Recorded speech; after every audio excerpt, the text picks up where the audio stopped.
Yo, what is good, YouTube, and welcome back to another JC2K video. In today's video, we're going to be building the best team possible in NBA 2K22 MyTEAM for less than 250,000 MT. Before we hop into the video, if you haven't already, make sure you hit that subscribe button. Help me push towards the 5,000 subscriber mark on the channel. I upload every single day, and I would really appreciate your support if you haven't already. If you do subscribe. Without further ado, though, let's hop right into it. And let's start off with the starting PG, which is the most expensive card on the team, and it's going to be Dark Matter Jalen Green. He is going to be 82,000 MT or so of our 250,000 MT. So definitely a very significant chunk of what we're using, about a third of what we're of our available budget. But I think having an elite PG is a really good option. He is definitely the best option for a reasonable price point in the game. 6'6" for the 6'7" wingspan, hot switch from basically everywhere, 33 hops, includes super great finishing, shooting, and playmaking badges. Here's the thing: no defensive hops, is questionable, needs brick wall and rim protector, but otherwise comes incredibly complete and is an absolutely elite offensive card. Great shooter, dunker, athleticism, even his perimeter defensive stats are really good. While he may struggle just a bit defensively without those defensive hops, jump shot 95 and very quick, is a super fast, smooth, good release. Quick dribble style with the pro size of Kobe escape is also super solid half court 6, so he can be your primary ball handler at a high level with an elite release, be a great 3-hunter slasher, all those things. And while he may struggle just a tiny bit defensively, I think he's big enough that he will still get the job done at a pretty good level on that end. And yeah, the other thing to remember with the card is he doesn't have to be your primary lock. You have a couple other guys in this lineup that are definitely better suited for that. At the 2, we got Mike Miller, who he's just a really solid budget card that just recently came out last Friday. 6'8" with a 6'11" wingspan, who's got elite size at the 2. Hot spots from, again, basically everywhere. 24 hops include limitless takeoff, posterizer, unstrippable, elite shooting badges, ankle breaker, handles for days, quick chain, quick first step, clamps, and menace. Another card that can use some interior badges like brick wall, post lockdown, and rim protector, but otherwise comes incredibly complete. Is an elite athlete with elite speed and shooting. Super solid all-around defender as well. His great size does help him out defensively, and then jump shot 22 on very quick is a phenomenal release, a jumper that I have talked about a ton on this channel and really do like a lot. Shifty dribble style with mediocre saves means he's not going to be the greatest playmaker in the world, but with his badges, he should be able to do that as a secondary ball handler at a pretty high level as well. And overall, Mike Miller is only 8,000 MT, which makes him a steal for how good of a card he really is. At the 3, we got Galaxy Opal Danny Ferry, who I truly believe is one of the best small forwards in the game. Top 5 at the small forward position. Absolutely incredible card. He's got elite size at 6'10" with a 7'5" wingspan. Hot spots from everywhere. 24 hops include acrobat, fast twitch, posterizer. Really elite shooting badges, great playmaking as well, and some really good defensive badges. Only 4 defensive hops, but it's 4 of the best ones in the game. Really good defensive stats all the way around. Great speed, shooting, and dunking. Stats and badges are amazing, but then his release is also incredible. 98 on very quick is one of the best releases in my team, bar none. Quick dribble style as well gives him ability to be a tertiary playmaker, especially with the way that his playmaking badges are as well. But him having an incredible release, elite badges, really good all-around stats, and elite size at the 3 is really just too much to pass up. He's a top small forward in the game, and he's only 25,000 MT, just an absolute steal for his price.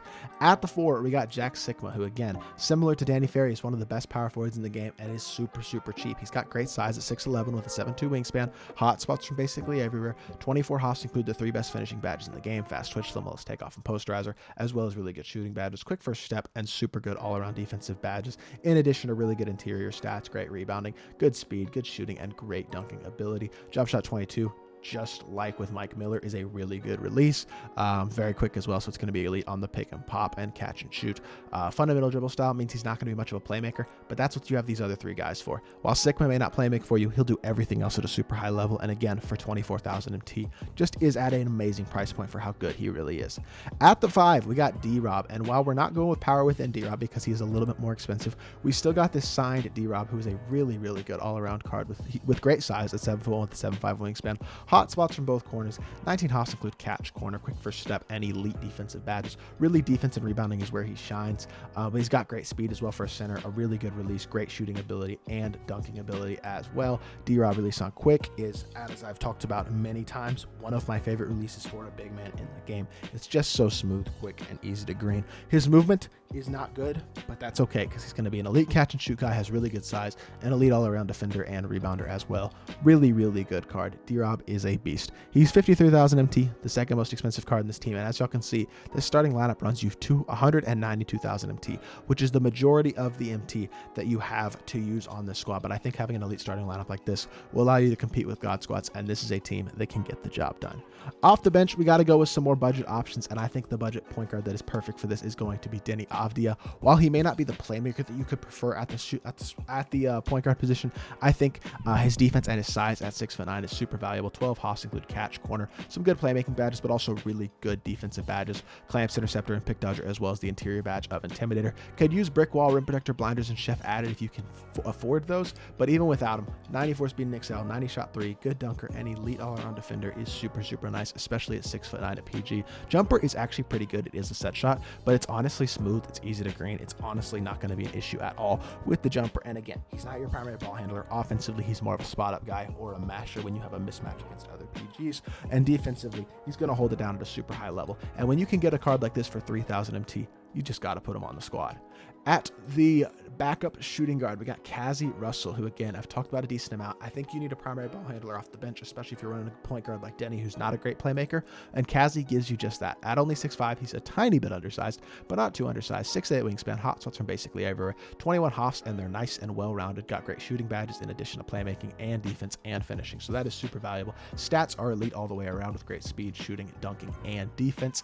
And that is not to mention the fact that he's got base 3 on quick, which is one of the better releases in my team. If y'all have used base 3 this year, which I'm sure many of y'all have, it is a very fast release. Even on quick, it is a very good and very hard to contest release with the quick dribble style, pro size up, and Kobe escape, just like Jalen Green. It's got those same sigs and is definitely going to be a beast as your primary ball handler off the bench with the elite release. Really good sigs and super solid all around stats and badges.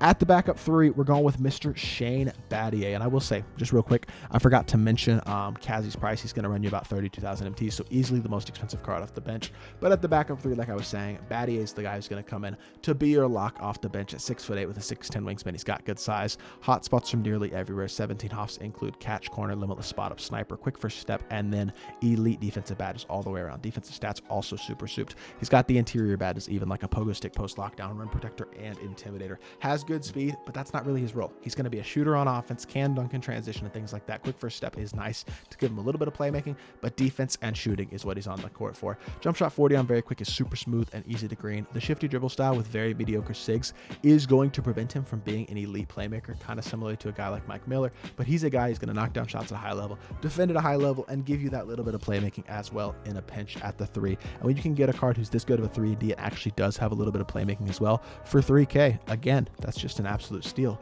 At the 4, we're going with Lamar Odom because he's got the playmaking and the size to be a really good all-around power forward option. Lamar, another really good card. He's 6'10" with a 6'11" wingspan, hot spots from, again, basically everywhere. 23 hops include those 3 key finishing badges, catch, corner, deadeye, limitless, and sniper, as well as really elite playmaking badges for a power forward, clamps, interceptor, menace, and intimidator. Basically comes with every badge that he could use on gold as well, except for chef, which is really nice. 93 speed and excel, good shooter, great dunker, and a really solid all-around defender with a really good release. PG release on very quick is super smooth, fast, and easy to green. The shifty dribble style as well, again, though the rest of his sigs aren't great, his playmaking badges and his size are going to help him to be a versatile playmaker in the event that you need him to go get you a bucket. So having that guy at the power forward position who can defend, has size, but also can play make and has an elite jumper is really great. And he's about 10,000 MT, which fits him in just under our budget. Alongside our center, which is going to be Pink Diamond James Wiseman. And as y'all may have heard, I don't adore this card, but he's not bad. He's 7 foot with a 7'3" wingspan, so he's got good size, 17 hops and hotspots from almost everywhere outside the 3, really good shooting badges, quick first step, and really good defensive badges. He's a 3-and-D center. That's what he is. He's got good size. He's going to be a good rebounder. He's going to be a really solid catch and shoot guy. He's got good shooting, good dunking, great all-around stats.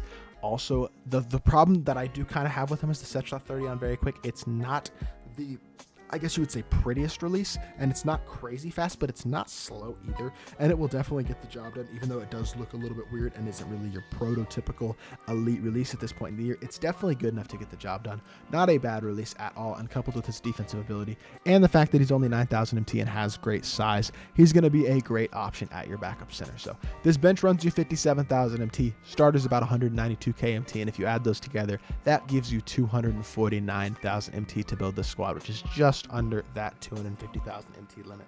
And looking at this squad, I don't really see a lot of holes. You got primary ball handlers, you got locks, you got size, you got secondary and tertiary playmakers. Everybody on the court can catch it or shoot at a high level. Most of these guys can play make and create their own shots. Overall, this is a really good, really well-rounded squad that you can use at a high level for a super reasonable amount of MT. So hopefully y'all did enjoy this video. If you did, make sure you hit that like button, leave a comment, and subscribe. I'll be back with more 2K content very, very soon, and I appreciate y'all. Peace.